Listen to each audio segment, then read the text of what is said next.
I'm sorry everybody who is waiting for another video for a long time. I have been suffering from a serious Elder Scrolls addiction, but after 100 hours of therapy, I think I can finally pull myself away from this game to make a video. So without any more distractions, here is Super Mario Bros. 2 United States of America edition. So while Japan was playing Lost Levels and having what I imagine to be a rather frustrating experience, us here in the States were enjoying a completely different game. Super Mario Bros. 2 offers a very unique experience even for a Mario game and has gained a reputation for being the black sheep of the Mario franchise. I find this a noticeable pattern in old Nintendo sequels with the likes of Zelda 2, Castlevania 2, also being considered outlier games in their respective franchises. In the Lost Levels video, I mentioned how the game felt overly similar to the first game. Meanwhile, you'll see that this game is an opposite case. Some things you can enjoy about the first game may be completely absent from this game. I'll get into a little more detail soon, but let's just start off with a brief plot summary, and I do mean extremely brief. Once again, according to the trusty manual, one night Mario was dreaming about climbing a long staircase that led to a strange door. Upon opening the door, Mario was greeted by a strange world, but before he could process any of this, a voice spoke, telling Mario, "Welcome to Subcom, the land of dreams.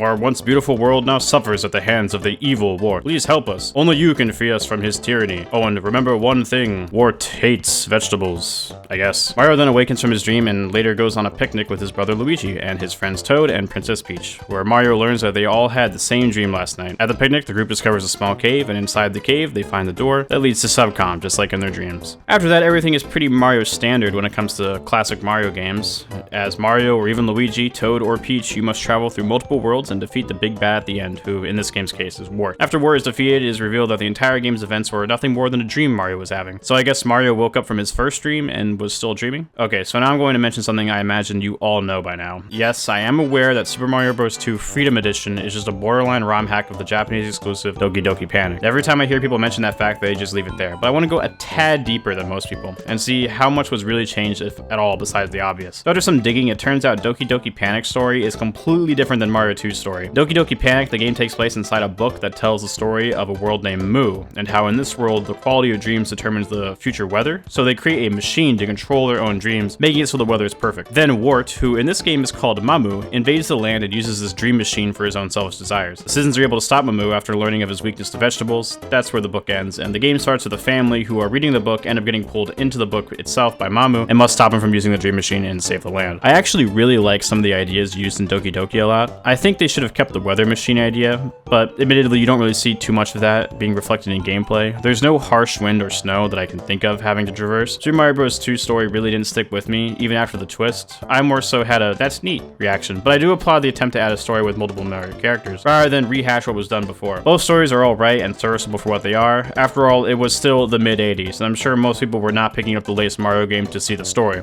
Most people were just looking for more Mario action on the NES. So Mario 2 plays very differently than its predecessor. For starters, jumping on enemies will do absolutely nothing. You can even stand on the head of most enemies and find that you or the enemy won't be harmed. However, you will quickly realize that enemies can be picked up and thrown. If you manage to throw an enemy at another enemy, both will be taken out. There's also plenty of vegetables scattered throughout the level that can be picked up and thrown to also damage enemies. I think the idea is very cool and can be rather satisfying to grab an enemy and toss them into another while running around or in midair. It can be very fun. Later in the game, you will find less opportunities to do this. I actually found myself trying to avoid enemies more than anything once I got to World 6 and 7. You will also find that this game lacks the Fire Flower. However, the POW block returns from Mario Bros, you know, the arcade game, and works as a screen nuke, killing all enemies that are touching the ground when thrown. The Starman also makes its return, granting Mario temporary invincibility, and can be found upon grabbing 5 of the many cherries scattered throughout the level. Next, there are turtle shells that can be found, and when they are thrown, they slide, which will take out enemies when hit. I rarely ever found these, but they were a novelty when I did. Similar to the Starman, stopwatches can be found by pulling 4 vegetables out of the ground, and will temporarily stop time, halting all the enemies. I did not really make use of this, as I more often than not would just throw enemies at each other or out of the way instead of pulling vegetables. Sometimes in the grass you will find bombs, and after a delay will blow up, destroying weak walls, enemies, and yourself if you're not careful. Finally, the Super Mushroom also returns. It can be found by using these red potions at specific spots to open secret doors to hidden areas. I really like this mechanic because if you know where to put the potion, you can score some easy one-up mushrooms and lots of coins that can be used to net even more extra lives at the slot machine minigame at the end of the level. You can sometimes even find the before-mentioned super mushrooms that will increase your maximum hit points for the rest of the level. Also, on a side note, when in the special areas, it plays a slightly different version of the overworld theme from the first game, and I think that's pretty charming. But yes, you heard me right, folks. This game also features a health meter, which when down to your last hit, whoever you're playing as will be shrunken down to mini size, just to rub dirt in the wound, I suppose. And yes, I also did say whoever you're playing as. I guess now is a good time to talk about Mario 2's most impactful gameplay addition, multiple playable characters. Technically, the first game did this, as in 2-player mode you could control Luigi, even if he played exactly the same as Mario. However, in this game you could play as Mario, who controls about the same as in the first game. Then Then there's Luigi, who has great jumping ability, especially when using the new charge jump mechanic, but lacks the running speed department. Toad's fast on foot and can pull vegetables out of the ground very quickly, but his jump is atrocious, and it seems that he needs to use the charge jump just to make it past things everyone else can do easily. Finally, there's Princess Peach, who is slower than Luigi, can't lift things as quickly as Toad, and has average jump height. However, she's able to glide, and in a platforming game, that instantly makes her the second best character in the game by far. I do say second best because if the footage didn't speak for itself, I played most of this game as Mario, and that's just because he is fit for every situation. This game is beatable as everyone, but some characters will struggle way more in certain levels than others. And since this was my first time playing the game in a while, I really didn't know who to use when. And in case of the level I chose to play Toad in, I was a bad call. What I recommend is to beat the game as Mario, and then once you know how things go, try out different characters and levels where you can really take advantage of them. I can't really dog on Nintendo too much for the shortcomings of multiple characters because this is a really impactful addition. Doki Doki also had multiple playable characters, and when porting this game, they could have just cut them and made Mario the only playable character, but I'm glad they didn't. Level design has become a lot more vertical this time around. There are times where getting to the top of the screen is the goal rather than going from left to right, and it's possible to see multiple level themes in one level. This is best demonstrated in the first level of the game. It opens up with a plummet, and then you're in a typical grassy field, also some caves, and finally the clouds. This is a big jump from the first game, and something I like quite a bit. Later on, I find the level design to be pretty crammed, and it could feel like there were a lot more times I was traversing inside or underground rather than outdoors. These sections where you have to dig up sand come to mind. I find them extremely tedious, and if you're not playing as Mario or Toad, it's even worse. 1 or 2 seconds I like might have been fine, but this game uses these ways too much. There's also parts where you might use bombs to blow up weak walls. This is fine on paper, but the bomb has to be right next to the wall, otherwise it won't destroy it. Again, a fine idea, it's just the way it's executed feels a bit tedious. Sometimes you'll have to find keys to progress in a level. You are pretty vulnerable when carrying these keys, but they can be used as weapons. Just be careful how you throw them. If it lands off screen, sometimes the key will despawn and you'll have to go all the way back. I don't think backtracking is a terrible thing in general, and in this game you really don't have to go very far with the keys due to the levels being pretty small. They're definitely bigger than the first games, but not by a margin. There are also 7 total worlds in this game, each having 3 levels, but the final world only has 2 levels, meaning there are a total of 20 levels in this game. 12 less than the first game, but honestly, I think if this game went on for 12 more levels, it'd be overstaying its welcome. I was already feeling a bit burnt out when I got to World 6, so having to go through 2 more full worlds would have soured my opinion on this game as a whole. At each end of the level, you'll have to fight a variation of Birdo, which after defeat will drop a crystal, which can be used to open the door. Birdo and their variations I find to be pretty easy boss fights, though I consider Birdo to be more of a mini-boss than a full-fledged boss. This game does improve over the first, however, since there are now multiple bosses with slightly different variations. Bowser throws bombs at you, and you have to throw them back. Simple, but it's the first real boss of the game. Fun fact, in Doki Doki, you actually had to fight this guy 3 times, but here in the States, you only need to fight him twice. Next is Triclyde, who you have to also fight twice. I, for some reason, could not get this guy's pattern down and got hit a few times, but he's still not as hard as he could be. Then there is Fry Guy, a big fireball who at the end bursts into even smaller fireballs. His main fight is easy, but his last stand as the tiny fireballs I found a bit frustrating, I won't lie. I felt like I was either being cheaply hit or just could not catch them. Right after that is Claw Grip. I found him to be pretty easy since his pattern was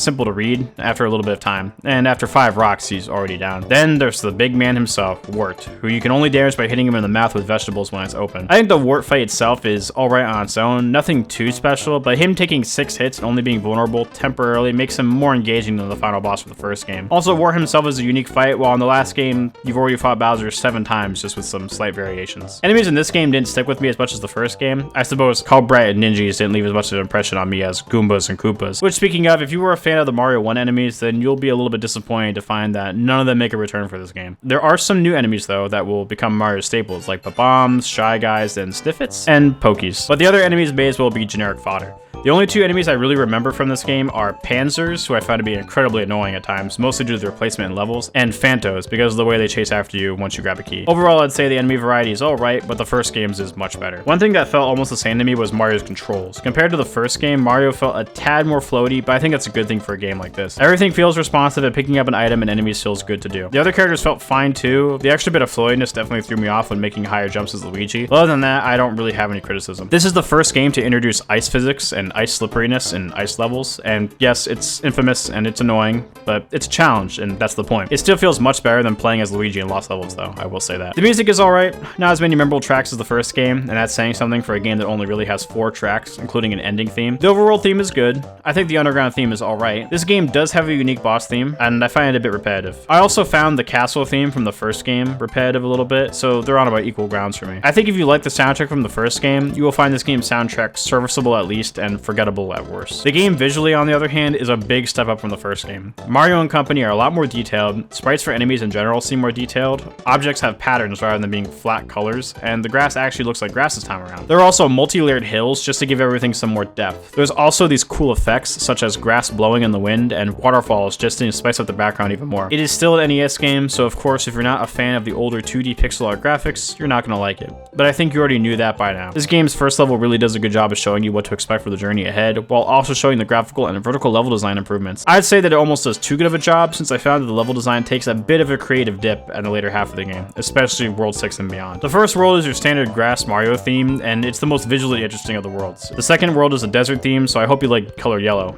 All the underground sections of this world has some of those digging sections, so I hope you like playing as Toad. The third world has a lot of waterfalls and caves. I really don't find caves interesting in this world, and the waterfalls are a nice set piece. Just be careful, because on a modern TV or up close, the waterfall effect can be a bit of eye strain. World 4 is the ice world of this game, and it's got all the ice world standard hazards. However, despite that, I ended up liking the world more than World 3, and I found that the levels did not overstay their welcome too much. World 5 is a nighttime, and I am a sucker for nighttime environments. Despite my bias, I thought the world was alright, and my second favorite world of the game actually. It had some nice platforming bits, but nothing special. World 6 is when I started feeling a bit burned out. It probably doesn't help that World 6 is also desert themed, so it already feels like World 2 Part 2. This time featuring more annoying level design and levels that feel like a drag. And then there's World 7, which despite being sky themed and the final world of the game, I really don't remember much about it, despite it having the most platforming sections of the entire game. And the final boss war at the end. I can see the tradition of Mario games having themed worlds take root in this game, and that is very cool. I just wish there was not 2 whole worlds dedicated to the desert theme, and that those levels were just a bit better designed in general. There are also no underwater sections in this game, though how they were in the first game, this is not a total loss in my opinion. In closing, Super Mario Bros. USA is a game of its time. You do not see sequels like this take a big shift from their previous games as much as this one did. This game focuses much more on dodging enemies and navigating vertically than typical platforming as seen in the first game. Lots of sections don't even have jumping over gaps, rather you have to time your jumps to outmaneuver enemies, which can work. I just wish you had seen more of that combined with traditional platforming. There are also no traditional power-ups instead working as level-based buffs, since everything you gain in one level will be reset by the start of the next one. There are still secrets to find, but nothing as iconic as the first games. Everyone knows the warp zone from Mario 1, but most people on Street probably don't know how to